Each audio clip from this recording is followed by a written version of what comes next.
although Bonta sits in this. Bonte's looking good. You know what else he is? Apparently on the line right now. Bonta? Yeah, Bonta. How much do you weigh? Man, I'm at about 225 right now, baby. Look at you. 20 pounds to go, personal goals. But, man, it's starting to fit perfectly. The suits are getting loose. I need more belt holes. I mean, it is crazy what's happening with the soda diet. Hey, man, SOTA, say it with me now. It's state-of-the-art. SOTA, and by the time we get to Warrior season again, a few things are going to happen. You're going to be just a wee little skinny thing, and Jordan Poole's going to be playing for a different team. Those are my two predictions, Bonta.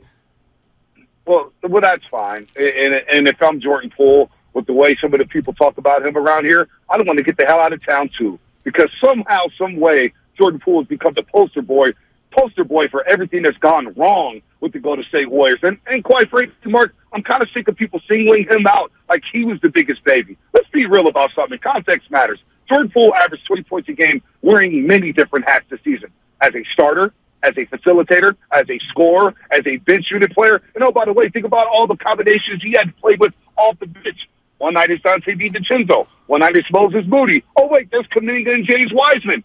If anything, we should be applauding Jordan Poole for sticking it out this season, considering what happened to him this season before the season even happened, and watching a veteran basically get no punishment for it. And don't give me this crap about, he had to miss a couple practices. Draymond Green got to play in every single game. So we need to stop talking about Jordan Poole being babied or whatnot. Nobody got babied, Mark. Nobody got babied on the team. If anybody got babied, it was Draymond Green because he didn't get popped. And he was able to do what he did, which is curse out coaches and everybody say, well, you know what? It's okay. That's just Draymond being Draymond. We needed that fire. Well, I call baloney on that. Yeah, I didn't say, Bonta, I didn't say anybody got babied. If you're referring to my tweet yesterday, or the comment that went out on Twitter, it was that I believe that Steve Kerr, with his comments yesterday, was essentially accusing Jordan Poole and Jonathan Kuminga of, at times, acting like babies. What you're talking about is the basketball side, and I'm with you. Jordan Poole is put on a bunch of different situations and has to navigate that, and that can absolutely be difficult. I'm sort of arriving at the point, though, where I feel the other things that we've all observed, and whether it is Draymond walking off the court, Steph with the mouthpiece, or even the way all of us felt when we watched Jordan play basketball, which was somewhat consistently frustrated. Let's be honest. I've reached a point where I think there's a lot to that. That's all. I think there was a lot going on behind the scenes where this team, from top to bottom, was frustrated with Jordan. And Bonta, I'm concerned that contract changed him. That's what I think. Well, what changed him was getting punched in the jaw. All right, and seeing Tweety Birds at a practice. That's what changed him. Let's be real. Let's stop avoiding that. Because Steve Kerr and Draymond Green, as soon as the season was over, what did they say? That punch affected everything. It shouldn't have happened. And did they hold the veteran, the four-time champ, the former DPOY accountable? One could argue that they didn't. They did not. They did not. Miss a couple practices, and then you get to go to ring night and get your ring and still play. No wonder they struggled on the road. Well, no wonder they won 11 games on the road away from Chase Center. So if we got a Jordan Poole problem, all the youngsters were frustrated. Everybody's frustrated when your role is constantly changing. And so did money change Jordan Poole?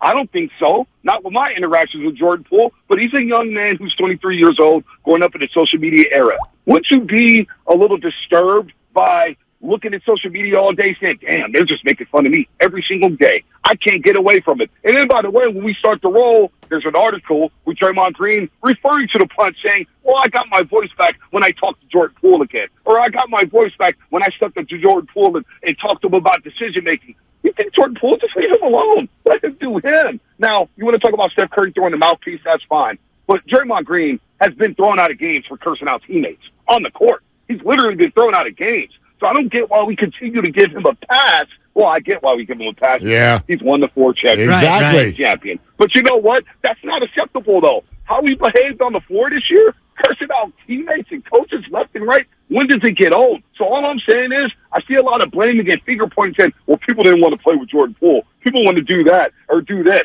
Well, Jordan Poole, you know what? He had the right to be a little pissed off this year, considering everything that happened and considering everything that he went through. No doubt, Bonta, and I've said that all along, and I think the team did him in particular a disservice by not punishing Draymond Green. But you go through the whole season, and I do think that Jordan Poole allowed the noise to get the better of him. You saw him openly pouting late in the year and in the playoffs, and I think that affected his ability to bounce back after bad games. And whether or not Steve Kerr should have stuck with him is a whole nother issue. But going forward, do you think that these two, Draymond and Jordan Poole, can coexist together? And if not, what's the change that has to be made? Yeah, honestly, I don't see how it does work together. I don't see how it does, honestly. And if I'm Jordan Poole, that's why when Mark threw out the Celtics trade, not to come down Mark Willard's road, if I'm Jordan Poole, I say, hell yes, send me to Boston. Get a fresh start. I'm going to have the ball in my hands. I get to reset my career and get away from everything that happened in the Bay Area. Now, again, it's a risk to give Draymond Green an extension. I personally wouldn't do it because I don't know how his game is going to age. If you're watching the playoffs and you're watching all these teams, you got to have threats on the floor at all times offensively. I think it's a bucket-getting league. You got to go out there and get buckets. And you watch the way Miami beat Denver the other night, great shot-making in the fourth quarter, 5 threats on the floor at one time. Anthony Davis and LeBron James camped down on defense and chilled. They were able to play 42 minutes because they knew they didn't have to guard number 23, Draymond Green, and they didn't have to guard Kevon Looney together. So this whole best net rating as a starting unit missed me with all that. Teams are saying, you know what? Make them shoot it. And they still don't shoot. Again, I don't get why when Draymond Green, and I'm not trying to come down this road because it's a Hall of Fame player. I can't wait for him to get his jersey retired here. He's done so well in the community out here in the Bay Area. He's been an all-time warrior. But at the same time, I need you to evolve offensively. I need that aggressive Draymond Green. When he's scoring 10 to 12, 14 points, you know their record. When he scores at least 10 points a game, they win 78% of the time. But the Lakers didn't honor him. They didn't respect him. And was his defense all that against the LA Lakers? Well, Anthony Davis ate. He ate on everybody. And then against Jokic and the Denver Nuggets, AD looked like a role player. All of a sudden, AD couldn't even guard Jokic one-on-one. They had to double him and throw Rui Hachimura on the MVP for crying out loud. So I don't think they could coexist. But at the same time, I would be hesitant to give Draymond Green an extension. I would force him to opt in and say, you know what? You look like you're playing out on the contract year. Let's see what you got. Come earn this money. Bonta, I got 3 things before you boogie, man. First of all, you're always welcome on this show. Second of all, you can come down my road whenever you want. No, never any worries there. But third, I got a question for you, my man. Your opinion on this, and we have, as well established now, we have different opinions on this. Do you think that Steph Curry agrees with yours? Great question. Draymond's his road dog. But Steph Curry's also been on record saying, we need Jordan Poole. We go as far as Jordan Poole goes. We need him. He has the ability on his team that not too many guys can do, which is get to the free throw line, break his man down one-on-one, create in a half court, and just be explosive. I mean, this guy, the Warriors don't win last year without Jordan Poole. Let's not forget that. Without Jordan Poole, we could pick apart some of his playoff games. He had some good games against Boston. He had some bad games against Boston. I get all that. It was his first postseason run. Before his first postseason run, I would give him an A-, considering he'd never been playing in front of the bright lights in the NBA. Steph Curry knows we kind of need Jordan Poole. He does something that nobody else does on this team. So I think Steph Curry would be a little disappointed not having Jordan Poole and an extra ball handler, because what's Steph Curry's greatest skill set? It's playing off the ball and running off multiple screens. Steph Curry, we saw his usage rate against the LA Lakers, and he got worn down. His fourth quarter were atrocious. He got worn down. He needed that extra ball handler. So I think Curry will want Jordan Poole back, and he knows that Jordan Poole can extend life for him in the NBA.